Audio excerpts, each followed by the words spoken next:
Assalamualaikum, salam rahayu, selamat malam. Sebagian dari kalian tentu sudah tahu apa yang diucapkan oleh Gus Yahya. Ini dia videonya. Diketahui secara pasti gitu, dengan catatan-catatan yang jelas, tapi tiba-tiba ada narasi baru dengan memasukkan cerita baru bahwa ini ada proses yang berbeda dari yang itu, kemudian masukkan juga tokoh-tokoh baru. Nah, ini yang kita anggap menyimpang. Ini harus dikoreksi dan saya kira menjadi kewajiban dari PBNU untuk meluruskan ini. Soal pembelokan sejarah NU. Di rapat pleno Gus Yahya membuat pernyataan semacam itu. Sebenarnya bagaimana? Ceritanya kan mau membuat tim untuk meneliti. Kalau cuma meneliti tanpa hasil, yaitu sama saja prank. Gitu loh. Meneliti harus ada sanksi. Bayangin saja ya, sejarah NU, jika terbukti nanti dalam penelitiannya terbukti ada upaya untuk membelokkan, itu harus ada sanksi. Sanksinya paling tidak apa? Minimal dicoret dari segala kepengurusan di NU. Itu paling tidak dan harus gitu loh. Sejarah loh, bayangin saja. Sejarah itu akar atau basicnya sebuah organisasi. Sanksinya harus tegas, tidak gimmick. Orang menghormati orang, misalkan si A si B ini ketahuan, benar-benar ketahuan gitu loh. Dipecatlah dia ini dari kepengurusan PBNU atau di NU. Tapi kalau misalkan dia ulama, tetap aja ulama. Misalkan ulama itu memang harus dihormati, ya sebatas dihormati itu. Jadi intinya kalau sampai terbukti, makanya itu tadi harus ada sanksi. Dinonaktifkan dari segala kepengurusan PBNU atau NU di daerah mana saja.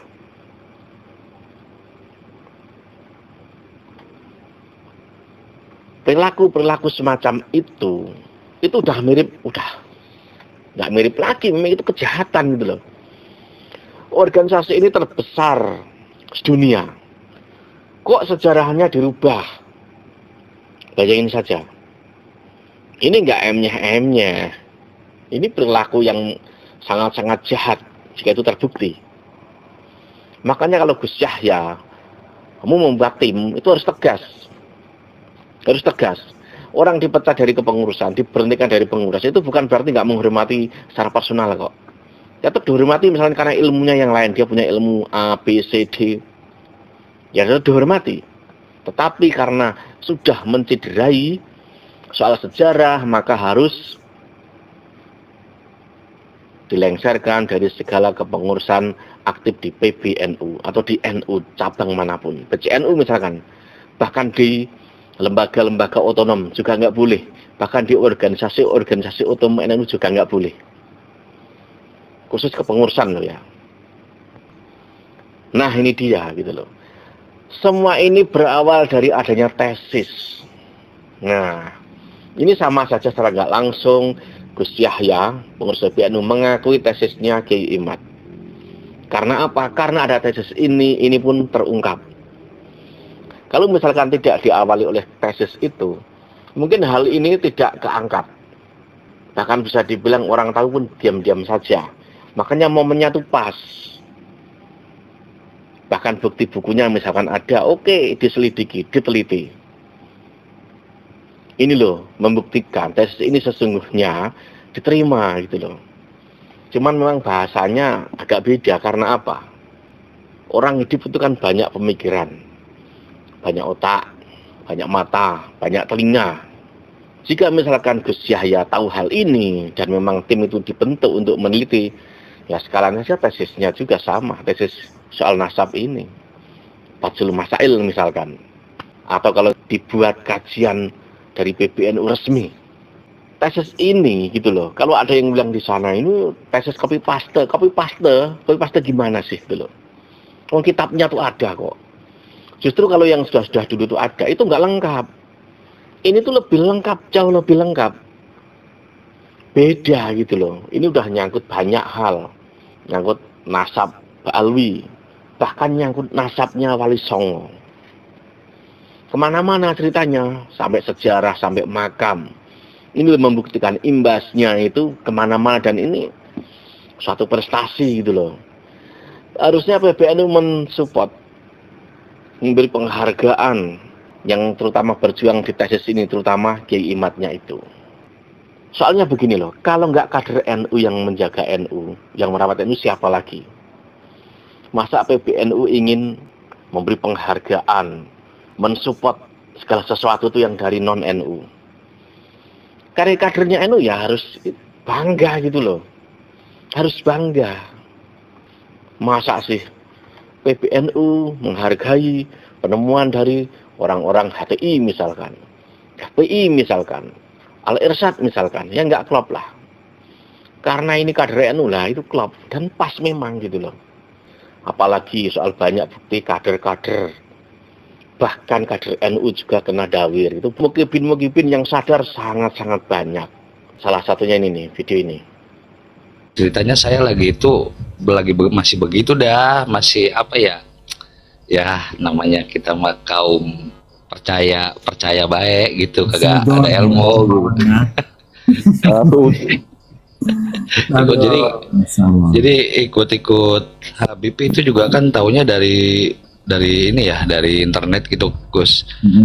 Akang lah nih sahabat tesis Kiai Imad ya semua ya.